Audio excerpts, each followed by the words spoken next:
Hola a todos, mi nombre es Santiago Puentes y decidí aceptar la invitación del profesor Cobos a hacer un videoblog en vez de hacer las 1200 palabras. Entonces, aquí va.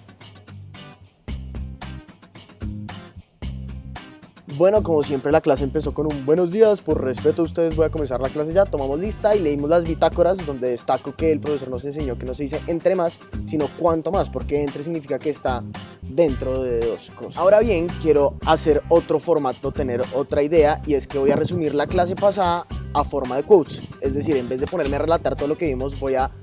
citar frases que se dijeron en la clase y voy a explicar un poquito de ellas. Vamos con la primera. Bueno, muchas veces menos es más, esto lo dijo Paula Catalina Alonso en su blog y me pareció muy acertado, muy oportuno, y lo comparo mucho con una frase que escuché una vez que dice: lo bueno si breve, 2 veces bueno, y lo malo si poco, no tan malo.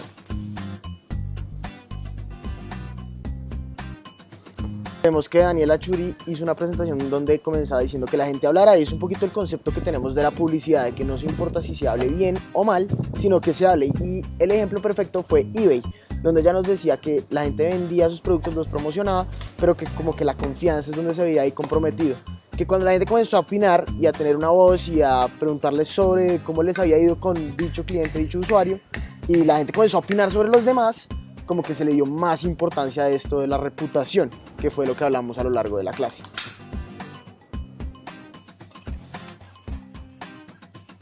Esta sí es muy sencilla, pues uno obviamente la compara con el político que uno vio en el video de Facebook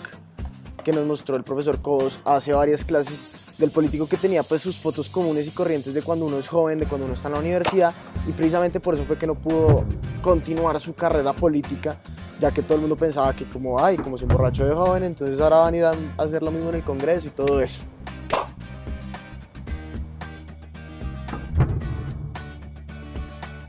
O sea, es muy obvio, cada vez que uno se siente observado hasta se intimida y pasan muchas cosas y uno tiende a cambiar de actitud cuando uno sabe que lo están viendo, y pasa mucho en el mundo virtual. Yo creo que uno nunca va a publicar una cosa que a uno no le guste, y es por eso el conflicto entre foto que yo subo, foto que me taguean y todas esas cosas, porque cuando uno sabe que está como en la esfera pública, pues uno quiere subir la mejor versión de uno. Por eso es que cuando uno está, no sé, cuando a uno no lo ven, pues uno hace cosas que no haría si lo estuvieran viendo. Seguir al líder es algo que heredamos del mundo animal, es esa condición que tenemos de seguir siempre como al más fuerte o siempre como el que tenga liderazgo, y es un poquito lo que nos pasa en redes sociales cuando vemos que el comentario con más likes es al que le damos la razón por encima de los otros o por encima de los argumentos que tenga.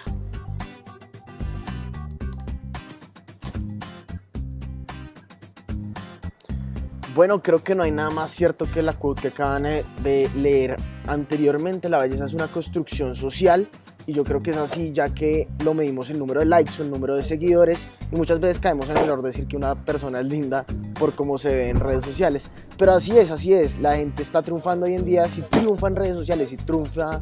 en Facebook, en Instagram, y Snapchat para mí es una expresión de eso. Para mí Snapchat es como la película de mi vida que necesito que todo el mundo vea, y es un poquito esa búsqueda de aceptación permanente de la sociedad, por parte de la sociedad, y es por eso que me encantó esta quote y estoy totalmente de acuerdo, y como etnógrafos deberíamos tenerla mucho en cuenta a la hora de pues sumergirnos en el mundo virtual a estudiar cosas y aspectos de este ámbito.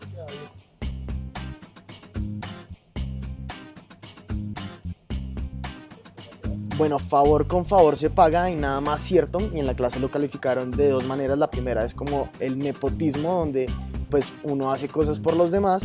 cuando son familiares uno, allegados a uno, o son más bien cercanos, que uno los conoce y que tiene como un lazo, un vínculo. La otra es recíproca, cuando hacemos cosas por los demás esperando que hagan cosas por nosotros después, esperando que hagan cosas a cambio.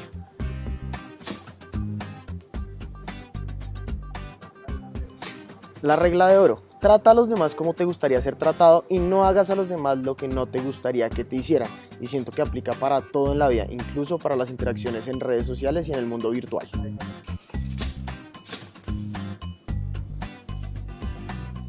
Bueno, esto sí que fue aprendizaje, ya que resumimos un poquito todo lo que veíamos de la clase en reputación, y que entendimos que la reputación no nos pertenece, que la reputación es algo que nosotros generamos y que es una opinión de los demás sobre nosotros, que lo que sí nos pertenece es el carácter y las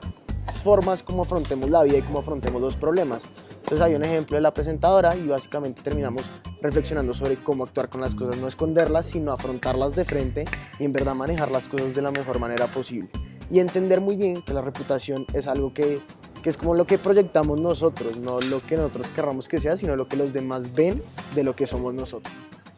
Y bueno, pasa lo mismo con las empresas. Todos los que hemos visto una materia organizacional, no importa la carrera que sea, hemos visto que la reputación no se genera desde comunicación interna o externa, se genera en la cabeza de los usuarios. Les doy un ejemplo, Avianca. Avianca no decidió cuál era su reputación. Ellos no escogieron y dijeron queremos que sea esto y esto y esto. Ellos pudieron haber escogido su imagen. Pero la reputación nació en la cabeza de los usuarios, de las tarifas que vieron de Avianca, de las comodidades que vieron de Avianca, de la puntualidad que vieron de Avianca. No le hizo Avianca, le hicieron los usuarios.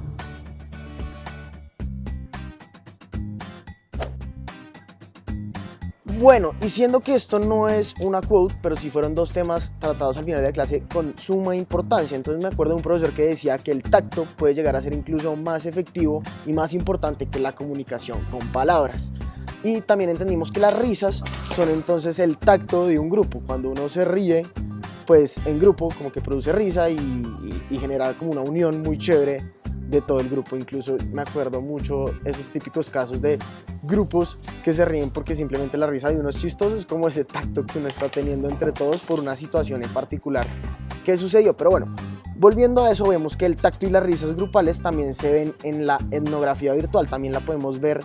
también la podemos estudiar y también la podemos ver en el entorno virtual y en el entorno de las redes, cuando alguien da like, cuando alguien pone jajaja, cuando alguien usa las mayúsculas, como todas esas cosas, cuando alguien comparte, pues uno está viendo que por más de que sea virtual, está teniendo cierto tipo de tacto y cierto tipo de complicidad con la otra persona y pues con todas las interacciones y esta hipertextualidad que nos traen las redes sociales y el mundo de la net. Y bueno, con eso concluyó la clase. Vimos un video donde el ejemplo del man que llevaba flores fue bastante divertido y bastante apropiado. Luego Cobos pues nos hizo reflexionar sobre eso, nos pidió y nos recordó que hiciéramos las bitácoras, nos invitó nuevamente a hacer este tipo de videos y me uno a esa invitación. Me pareció muy chévere, muy apropiado, como que más chévere hablar. En vez de escribir me sentí más tranquilo, más cómodo y incluso fue mucho más fácil y menos demorado, me demoré menos de una hora, entonces quería extenderles esa invitación si llega a ser el caso que vemos pues mi video en la clase. Un saludo para todos.